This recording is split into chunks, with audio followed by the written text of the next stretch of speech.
Decisão de deixar a atividade política ativa em 2018.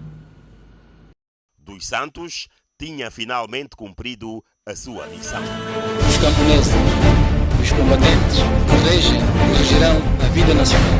Juro defender com todas as minhas forças a independência.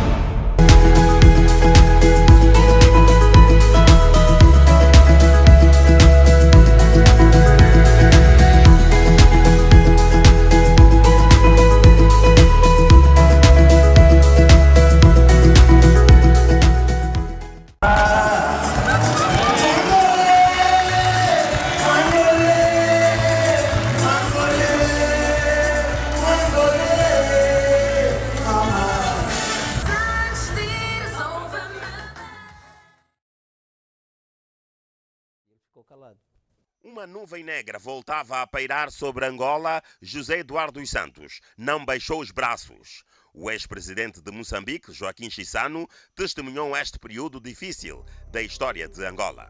Era uma pessoa que gostava de refletir bastante profundamente sobre as coisas, tomava as cautelas necessárias e tinha razões bastantes para isso, porque estava rodeado de inimigos, particularmente os sul-africanos e os países ocidentais que naquela altura não viam com bons olhos Angola. E procurou criar soluções que levaram ao que nós vimos, apesar de que durou pouco tempo, mas uma reconciliação com a oposição, particularmente com a UNITA, que permitiu que houvesse eleições, a sua paciência na discussão dos acordos que foram alcançados com a UNITA, e depois desses acordos não terem resultado naquilo que se esperava depois das eleições, ele não cessou de procurar as soluções. Iniciou-se então um longo período de negociações em Abidjan, Namibe e finalmente Lusaka, onde em novembro de 1994 o governo e a UNITA assinaram um novo acordo de paz. Quando se fala desse bem, desse patrimônio que é a paz, a figura de José Eduardo dos Santos deve estar lá como modelo. Todo patrimônio tem um modelo, um herói, para que as crianças, a partir de casa, percebam que a paz é um bem sublime. É que para essa paz existir, é preciso nós desenvolvermos o diálogo, aceitarmos as diferenças, cultivamos a cultura como espaço onde as nossas diferenças devem dialogar e vencer todas as diferenças que possam criar um tumulto, que possam criar um conflito. A paz de Lusaka durou apenas 4 anos. Mais uma vez, a UNITA tentou chegar ao poder pela via armada. José Eduardo dos Santos iniciou então aquilo que chamou fazer a guerra para fazer a paz. Espero que aqueles que começaram a guerra concluam que o seu projeto não tem qualquer viabilidade e que procurem, sem mais hesitações, os caminhos da paz e da democracia. Paz que chegou finalmente no dia 22 de fevereiro de 2002, quando as Forças Armadas abateram em combate Jonas Savimbi. A sua morte abriu as portas para a assinatura do Memorando de Luena, no dia 4 de abril de 2002. Aquele gesto, aos olhos dos angolanos e do mundo também, acho que foi um gesto bastante simbólico, muito importante, que também levou a muitos angolanos a acreditar na força destes acordos. Depois da morte de Jonas Savimbi, vimos que os esforços continuaram e culminou com esta participação de todos os partidos num regime multipartidário e com as eleições subsequentes. E estamos a ver esta convivência pacífica. E são esforços que são devidos a esse processo de reflexão, de consulta, de usar todos os meios necessários para encontrar um quadro de inclusividade na sociedade angolana. E em 1989, José Eduardo dos Santos mostrou que estava preocupado em encontrar uma solução para o conflito armado em Angola. No dia 22 de junho de 1989, dos Santos foi a Badolite para aquela que seria conhecida como a primeira tentativa para o fim da guerra. Assinou sob mediação de Mobutu Sese Seko e de vários líderes africanos o acordo de Badolite com Jonas Savimbi da UNITA. Entretanto, Badolite fracassou porque a UNITA e Savimbi não cumpriram o que assinaram. Badolite fracassou, mas o presidente da República não desistiu de buscar a paz. No dia 24 de abril de 1990, aconteceu o primeiro encontro secreto entre delegações do governo de Angola e da UNITA, sob mediação de Portugal.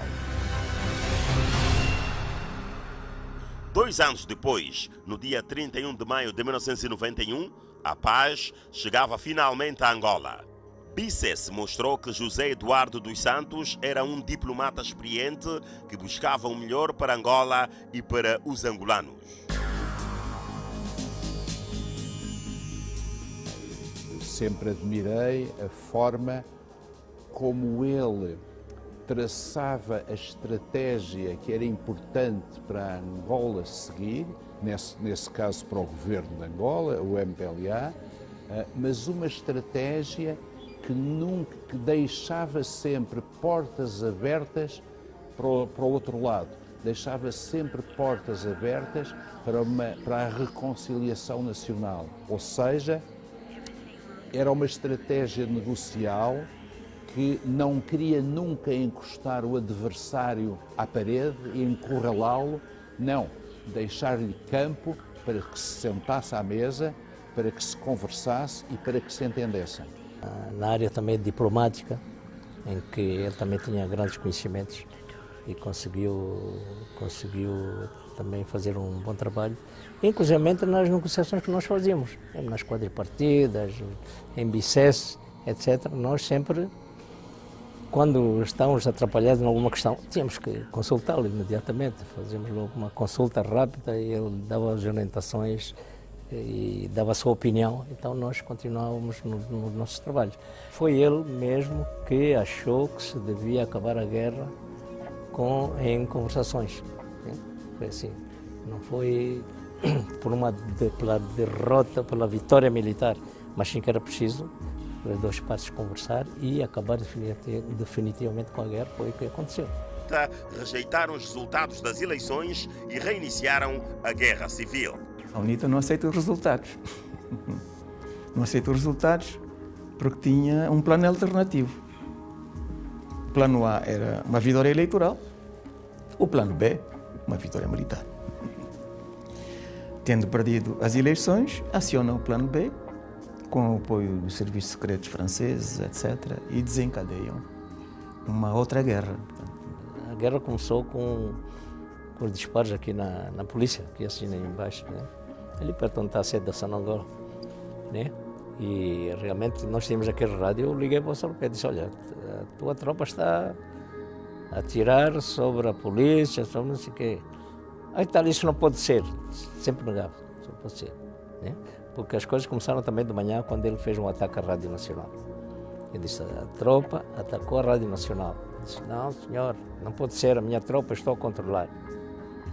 E eu até perguntava aos comandantes, mas viram bem? Sim, foram eles que dispararam.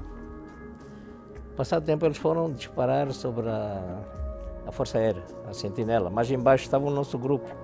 Então quando eles iam passar, então foram mortos, né? E eu disse, olha, as tropas da UNITA foram disparar sobre a Força Aérea. E disse, não pode ser, olha, eles foram mortos. E ele ficou calado. Uma nuvem negra voltava a pairar sobre Angola. José Eduardo dos Santos não baixou os braços. O ex-presidente de Moçambique, Joaquim Chissano, testemunhou este período difícil da história de Angola. Era uma pessoa que gostava de refletir bastante profundamente sobre as coisas, tomava as cautelas necessárias e tinha razões bastantes para isso, porque estava rodeado de inimigos, particularmente os sul-africanos e os países ocidentais que naquela altura não viam com bons olhos Angola. E procurou criar soluções que levaram ao que nós vimos, apesar de que durou pouco tempo, mas uma reconciliação com a oposição, particularmente com a UNITA, que permitiu que houvesse eleições, a sua paciência na discussão dos acordos que foram alcançados com a UNITA, e depois desses acordos não terem resultado naquilo que se esperava depois das eleições, ele não cessou de procurar as soluções. Iniciou-se então um longo período de negociações em Abidjan, Namibe e finalmente Lusaka, onde em novembro de 1994 o governo e a UNITA assinaram um novo acordo de paz. Quando se fala desse bem, desse patrimônio que é a paz, a figura de José Eduardo Santos deve estar lá como modelo. Todo patrimônio tem um modelo, um herói, para que as crianças, a partir de casa, percebam que a paz é um bem sublime. É que para essa paz existir, é preciso nós desenvolvermos o diálogo, aceitarmos as diferenças, cultivarmos a cultura como espaço onde as nossas diferenças devem dialogar e vencer todas as diferenças que possam criar um tumulto, que possam criar um conflito. A paz de Lusaka durou apenas 4 anos. Mais uma vez, a UNITA tentou chegar ao poder pela via armada. José Eduardo dos Santos iniciou então aquilo que chamou fazer a guerra para fazer a paz. Espero que aqueles que começaram a guerra concluam que o seu projeto não tem qualquer viabilidade e que procurem, sem mais hesitações, os caminhos da paz e da democracia. Paz que chegou finalmente no dia 22 de fevereiro de 2002, quando as Forças Armadas abateram em combate Jonas Savimbi. A sua morte abriu as portas para a assinatura do Memorando de Luena, no dia 4 de abril de 2002. Aquele gesto, aos olhos dos angolanos e do mundo também, acho que foi um gesto bastante simbólico, muito importante, que também levou a muitos angolanos a acreditar na força destes acordos. Depois da morte de Jonas Savimbi, vimos que os esforços continuaram e culminou com esta participação de todos os partidos num regime multipartidário e com as eleições subsequentes. E estamos a ver esta convivência pacífica. E são esforços que são devidos a esse processo de reflexão, de consulta, de usar todos os meios necessários para encontrar um quadro de inclusividade na sociedade angolana. Poucos países que conheceram uma situação idêntica à situação que conheceu Angola. E bem liderado pelo presidente Eduardo Santos, soube apesar de grandes dificuldades, controlar a situação e fazer com que Angola, embora Angola tenha conseguido conquistar a paz, que não foi fácil. Não foi fácil. E, através do diálogo, conseguiu unir toda a família angolana. E se Angola hoje, nós estamos hoje, por exemplo, a realizar eleições multipartidárias, isso foi possível graças à ação do partido liderado pelo presidente José Eduardo dos Santos, graças à abertura que sempre teve o presidente José Eduardo dos Santos, pronto a dialogar com os angolanos, independentemente dos partidos políticos que pertencem a isso.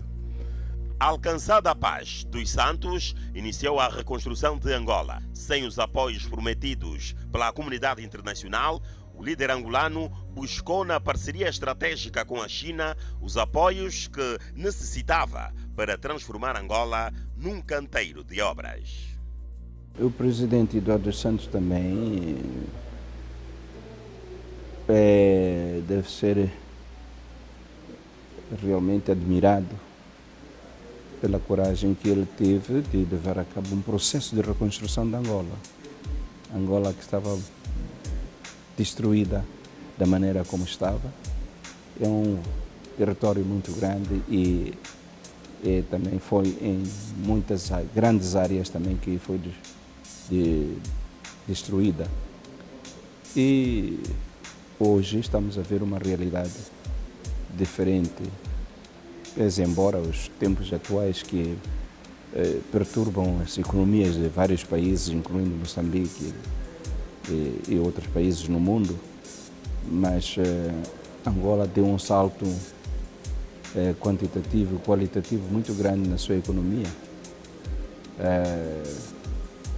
E eu espero que melhores dias ainda virão para voltar àquela velocidade que o presidente Eduardo dos Santos tinha imprimido à economia.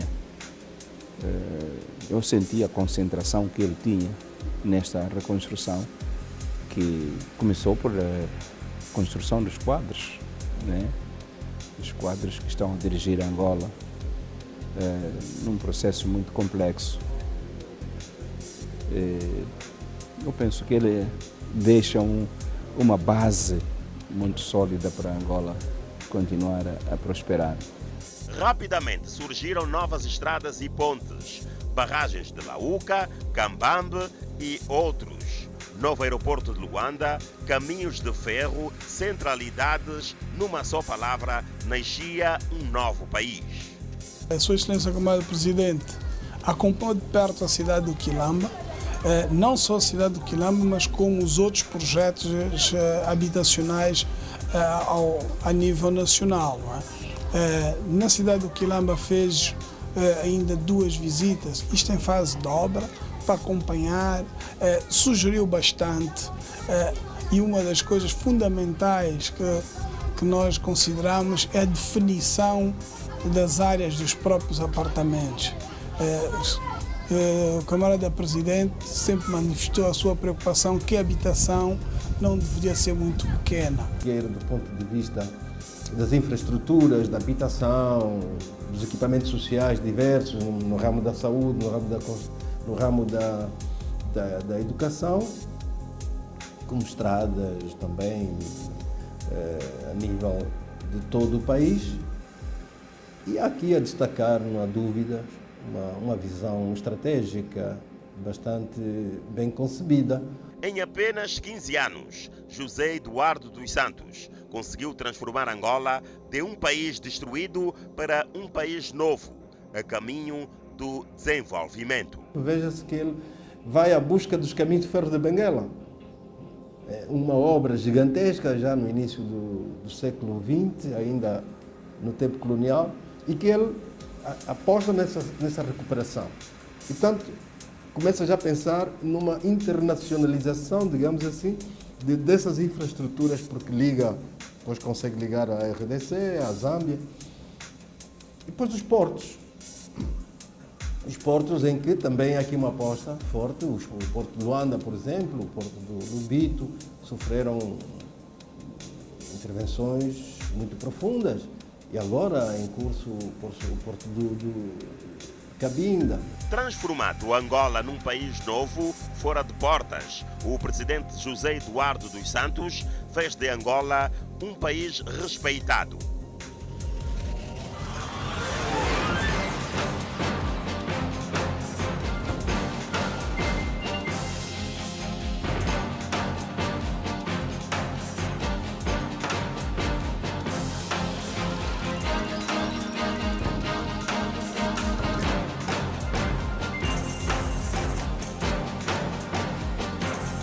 O papel que ele vem desempenhando para contribuir para a paz nos Grandes Lagos e mesmo para além da África Central, ele tem exercido uma ação muito benéfica no continente africano.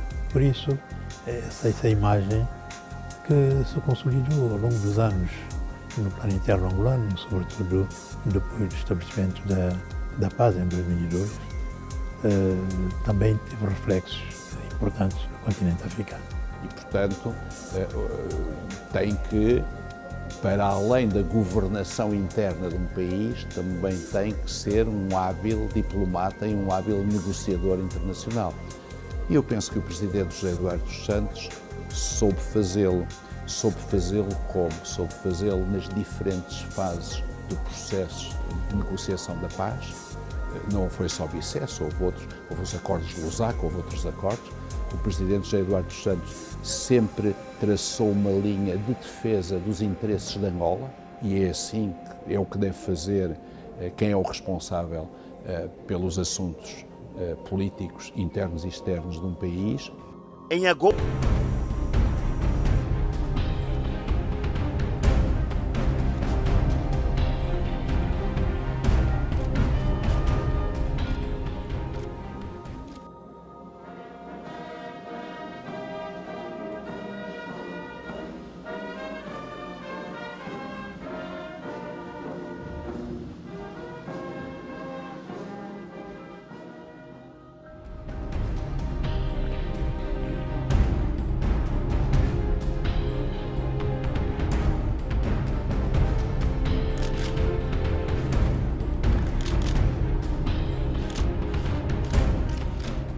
Since the fall of Libya, insecurity began in other countries in the continent.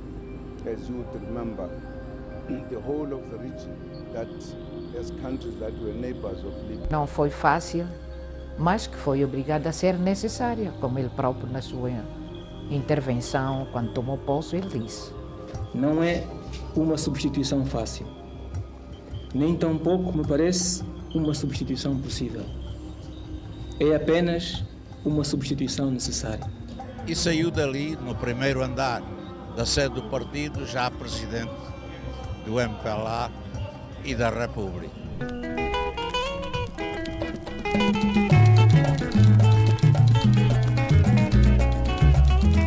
O camarada presidente herdou o país numa situação extremamente difícil.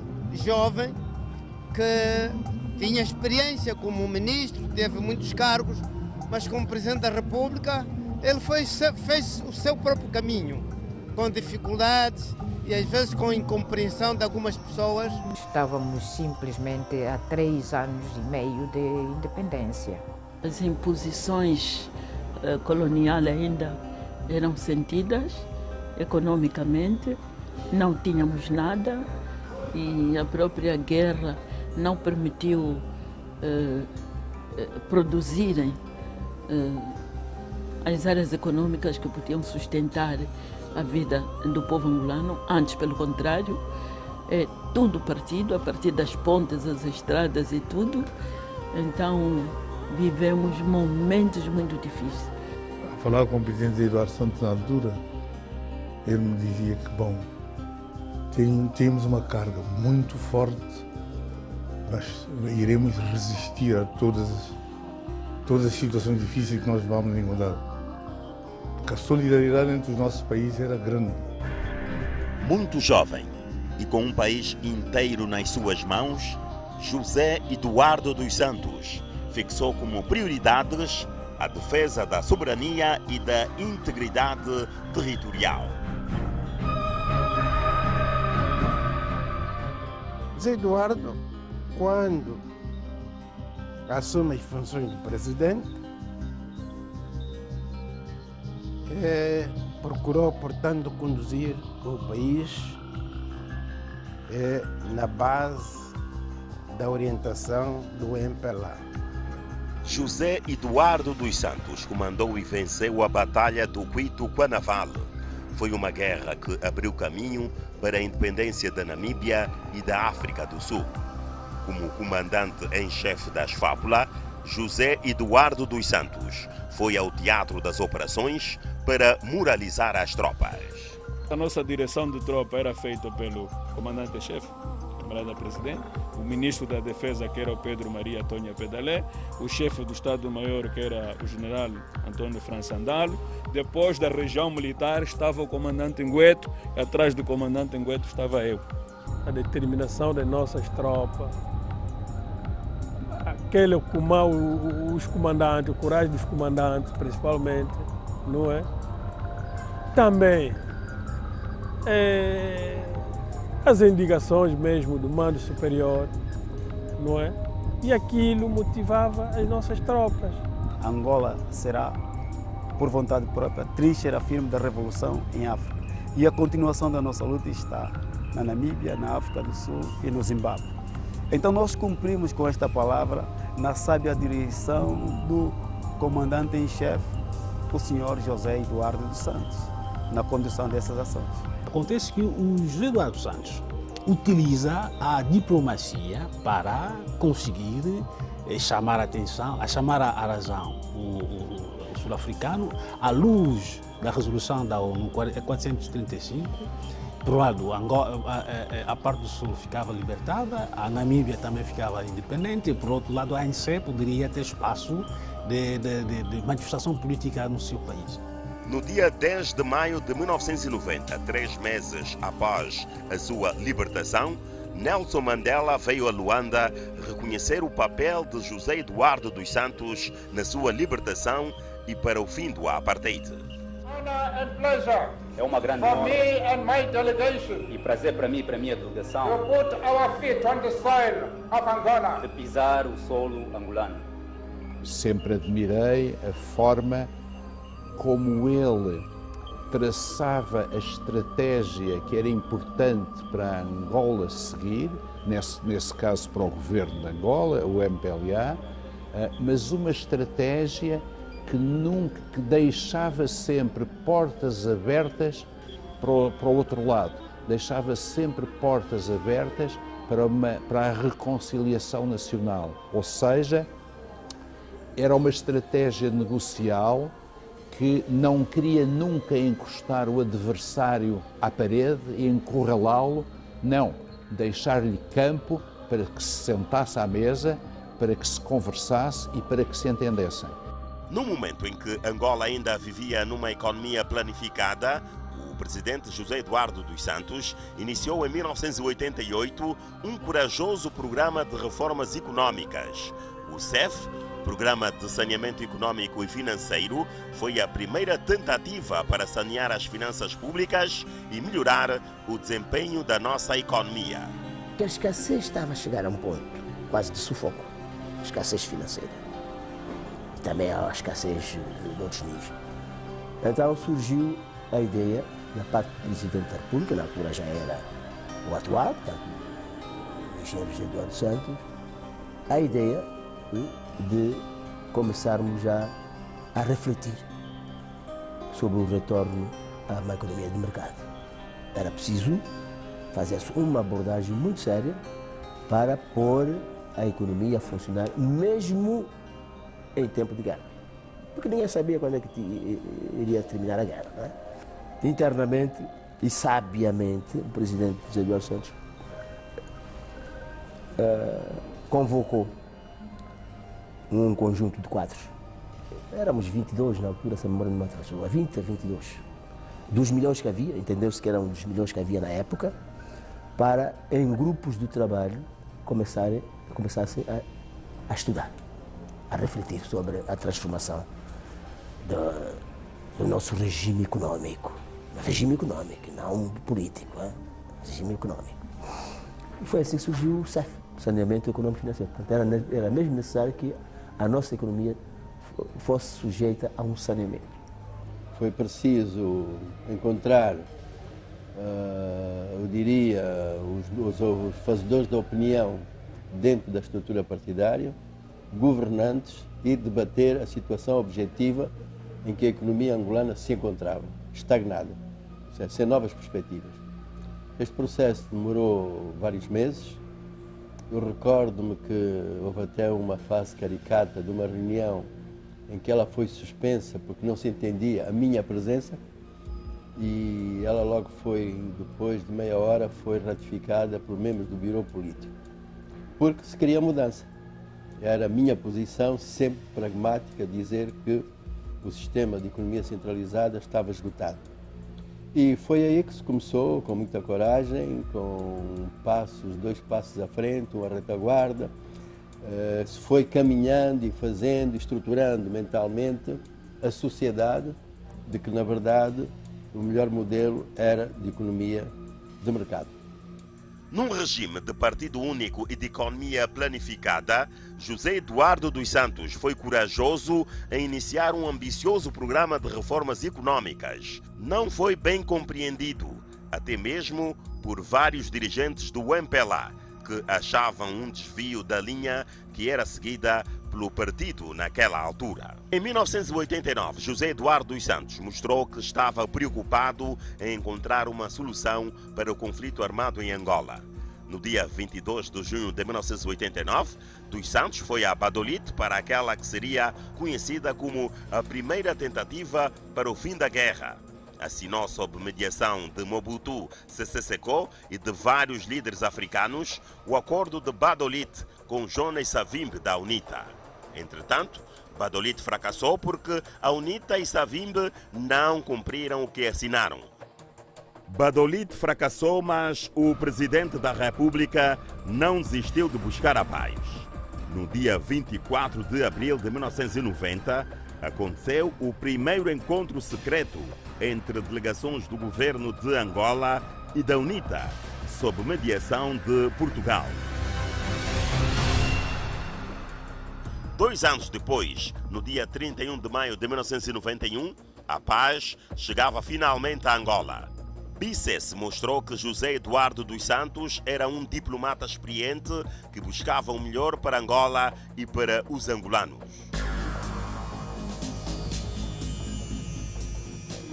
Sempre admirei a forma como ele traçava a estratégia que era importante para Angola seguir, nesse caso para o governo de Angola, o MPLA, mas uma estratégia que nunca deixava sempre portas abertas para o outro lado, deixava sempre portas abertas para a reconciliação nacional, ou seja, era uma estratégia negocial que não queria nunca encostar o adversário à parede e encurralá-lo, não, deixar-lhe campo para que se sentasse à mesa, para que se conversasse e para que se entendesse.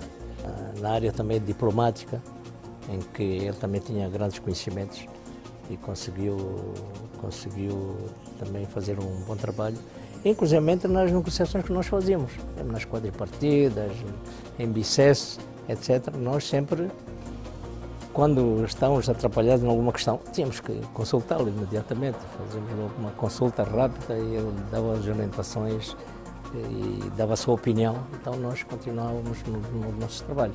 Foi ele mesmo que achou que se devia acabar a guerra em conversações.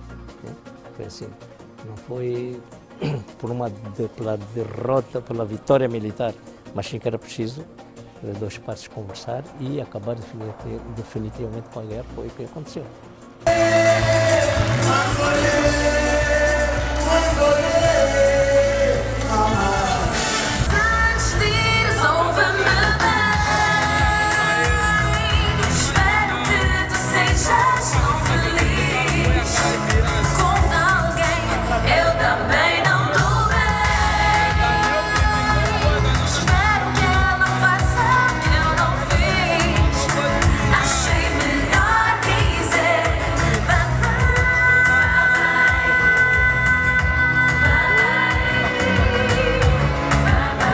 noite, ok. Boa noite. Qual é a sensação de ter cantado nesta festa de aniversário do camarada presidente da República de Angola? Bem, foi uma responsabilidade muito grande. Fiz de tudo para estar aqui a horas. Dei o melhor de mim. E é uma honra para mim, com apenas 2 anos de carreira, estar aqui a cantar para o pai da nação.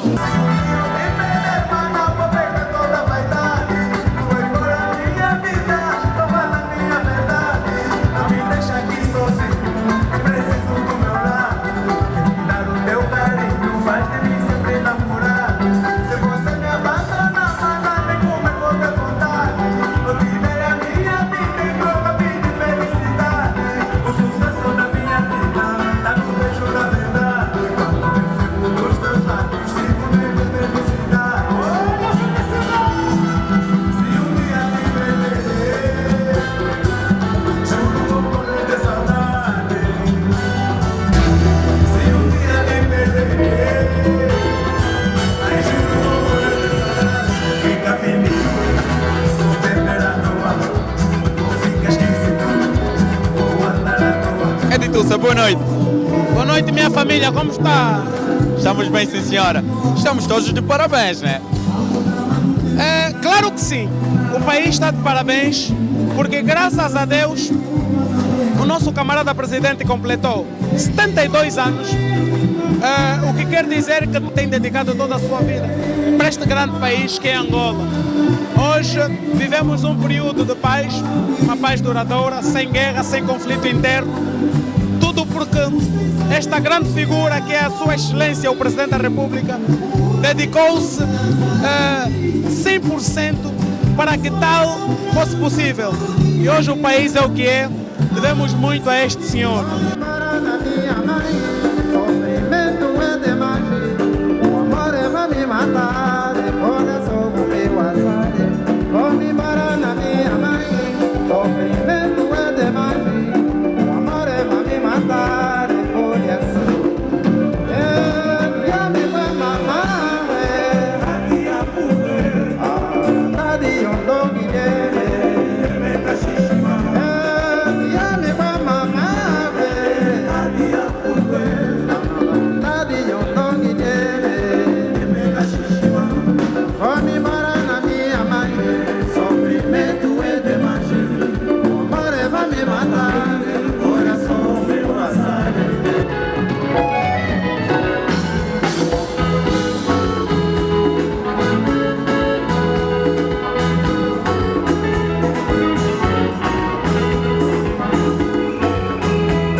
Que ele tenha longos e felizes anos de vida, muita saúde e que esteja sempre à altura de ser o nosso presidente mais querido.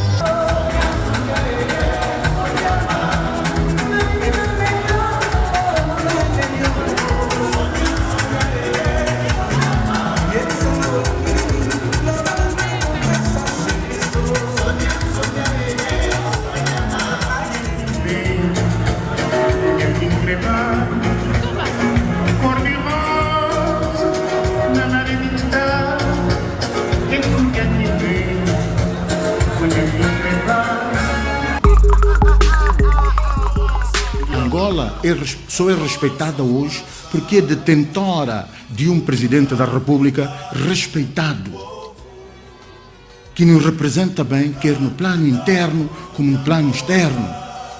Hoje somos respeitados porque temos um presidente que promove isto. É o único que temos e resulta da vontade do povo. Então é tarefa de todos nós promovermos o nosso presidente da República e protegê-lo também.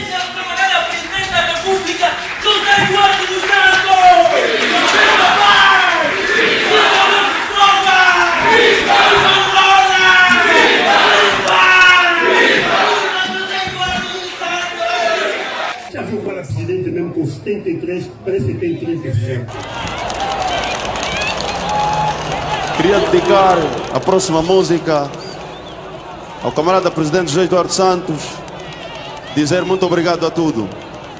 A verdade é que existe um homem. Caminho para exercer mais uma vez a minha função de Baju. Sou Baju com muito orgulho. Oye!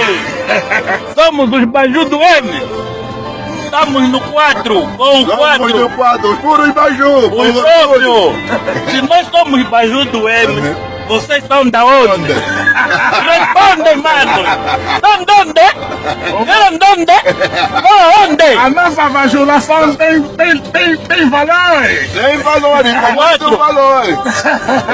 O MPLA sempre vence com a nossa bajulação e vocês perdem com a nossa bajulação! Os elementos tangíveis que nós temos, hospitais, centralidades, escolas, universidades, etc., mas também são os elementos intangíveis, porque o oxigênio que respiramos também é um gaio da paz.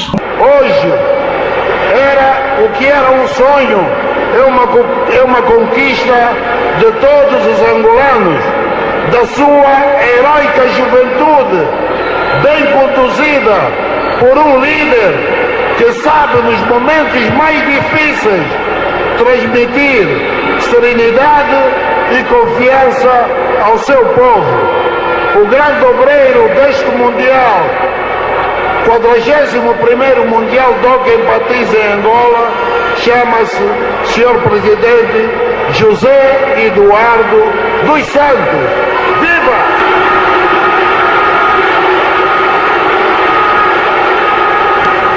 Costuma dizer que seria bom que nós tivéssemos uma réplica de vários José Eduardo Santos. Se nós neste país pudermos produzir isto, vai ser um efeito importante, porque é um filho raro, ainda bem que nasceu na pátria e sou angolano, estamos mais felizes e por causa disso vemos que ainda hoje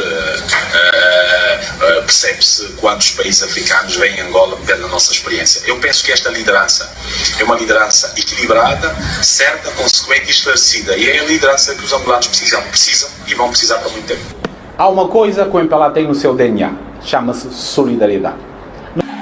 Achamos que hoje comemoramos 60 anos do nosso partido, um partido que tem a força da igreja, um partido abençoado por Deus, porque este vermelho aqui é o sangue de Jesus Cristo, e a nossa presença como pastor significa que o MPLA é o partido que Deus abençoou para governar Angola e os angolanos.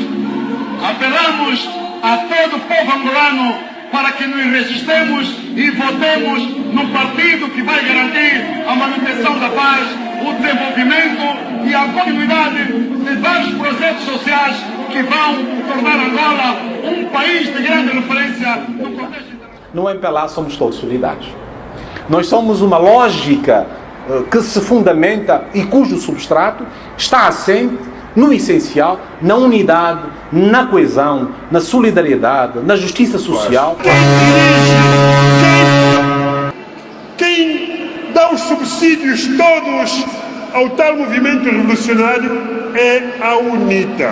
Mandaram vir alguns deputados europeus que estão aqui e também dos tais chamados direitos humanos, para que eles, provocando a polícia, havendo vítimas, então dizem: oh, lá estão, MPLA antidemocrático, o Estado angolano antidemocrático, é preciso fazer, digamos, desencadear ações internacionais contra o MPLA. Quem ataca o comando presidente? Quem ataca o MPLA? Tem dúvida? Quem tem dúvida? Quem ataca o comando presidente? Quem ataca o MPLA?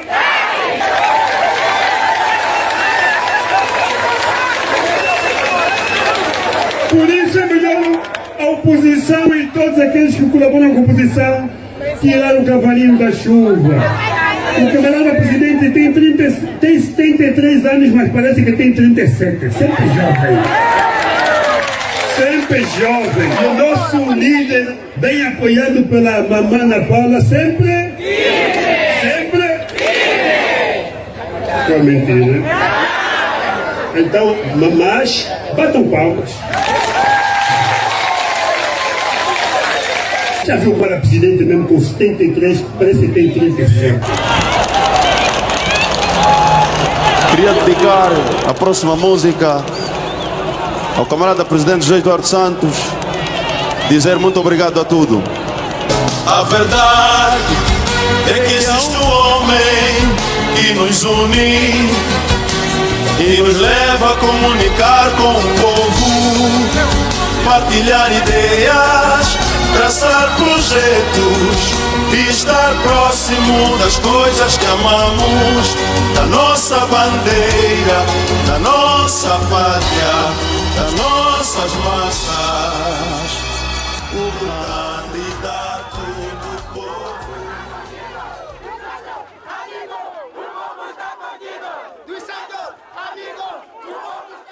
No quilômetro 44 e no Zão.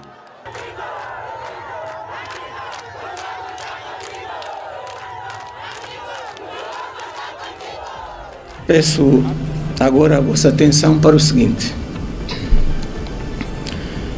Integrei-me nas fileiras da luta clandestina de libertação nacional em Luanda, em 1960, aos 18 anos.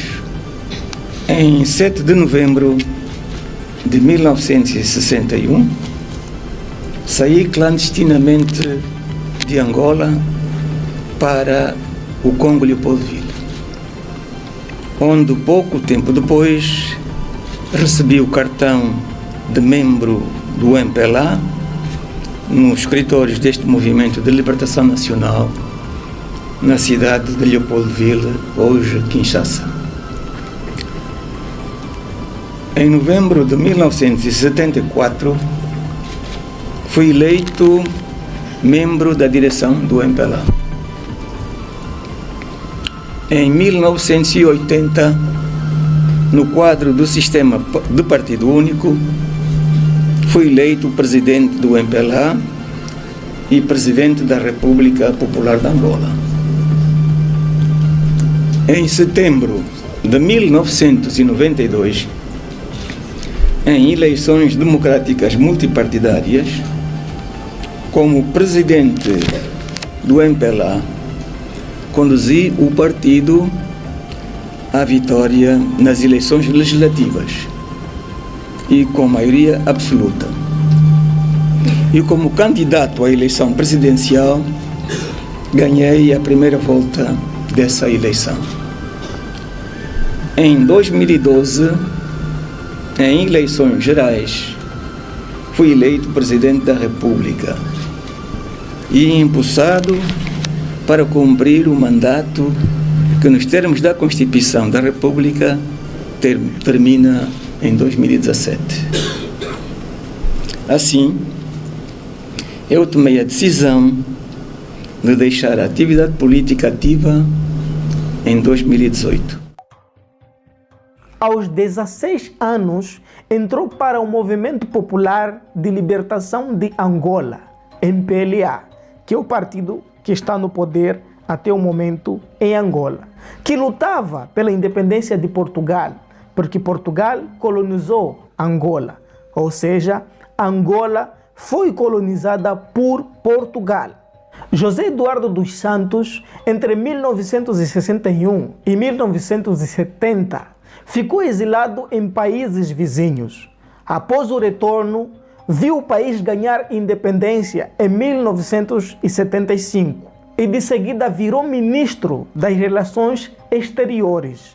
Só chegou ao poder por acaso, com a morte do então líder do partido ou presidente do país, Agostinho Neto. Para quem não sabe, ou para quem não sabia, Agostinho Neto foi o primeiro presidente de Angola independente. Foi o homem que proclamou a independência de Angola. E após a sua morte por doença, José Eduardo dos Santos substituiu Agostinho Neto. Viva Angola! Viva Angola! Viva o povo do Ambo! Viva o povo do Ambo! Abaixo a ditadura da Jamba! Abaixo a ditadura da Jamba! Abaixo o ditador da Jamba! Abaixo o ditador da Jamba! Viva a democracia! Viva a democracia! Ao longo dos 27 anos Angola viveu em meio a uma guerra civil entre o MPLA e 2 outros grupos. E esta guerra civil só veio a terminar no ano de 2002, após a morte de um dos líderes do partido da UNITA, que foi o Jonas Savimbi. Combati os cubanos, combati os russos, cheguei a Luanda e ganhei.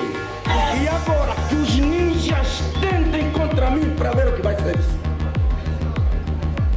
Os ninjas ainda tentem contra mim. Eu não fujo. Se me provocarem, isto vai ficar feio. Eu não sou general do Futungo das Belas. O povo angolano devia ter calma e coragem e confiança. Desta vez o MPLA não vai conseguir mais. Nos anos de 1990, José Eduardo dos Santos abriu o país para a democracia e economia de livre mercado. Foi eleito e transformou Angola no 2º maior exportador de petróleo do continente africano. Mas a população continua a viver e até então vive na miséria.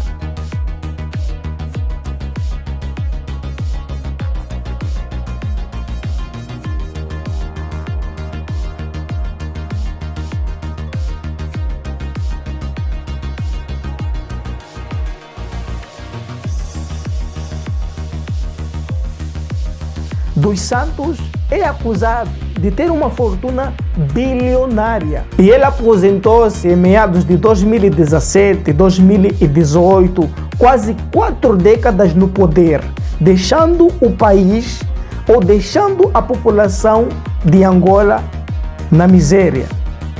Eduardo dos Santos deixou 40% da população angolana na miséria. E com isso, ele terminou a sua aventura governativa com uma fortuna avaliada em cerca de 18,5 mil milhões de euros. Quando o Eduardo dos Santos se pronunciou dizendo que não poderia se candidatar mais a um novo mandato presidencial, o jornal The New York Times comparou ou igualou o tempo de governação de Eduardo dos Santos com o de Teodoro Mbassoko, que é o líder da Guiné Equatorial, um dos ditadores também, e de Robert Mugabe. Em boa parte dos continentes africanos, você vai encontrar presidentes que permanecem boa parte do tempo no poder, ou se não são os presidentes, são os partidos políticos. E um desses casos é, ou foi, continua sendo o caso de Angola. Um país onde vive em agonia, com uma desigualdade brutal entre a população e a elite do país, porque a população continua a viver na miséria, enquanto que os políticos estão se dando bem. E quanto à mortalidade infantil, Angola continua então sendo um dos pesadelos nesta terra. E se você não sabia, 1 em cada 5 crianças em Angola não chegava ao 5º aniversário. A corrupção era e até então continua sendo um outro flagelo. Sem deixar de falar da falta das condições básicas para uma vida digna, da falta de condições básicas para uma vida condigna, como acesso ao serviço de saúde, como acesso à eletricidade, como acesso à água potável. Essas realidades chocavam e até agora continuam chocando de frente com as riquezas da família que o Eduardo dos Santos acumulou durante o seu poder.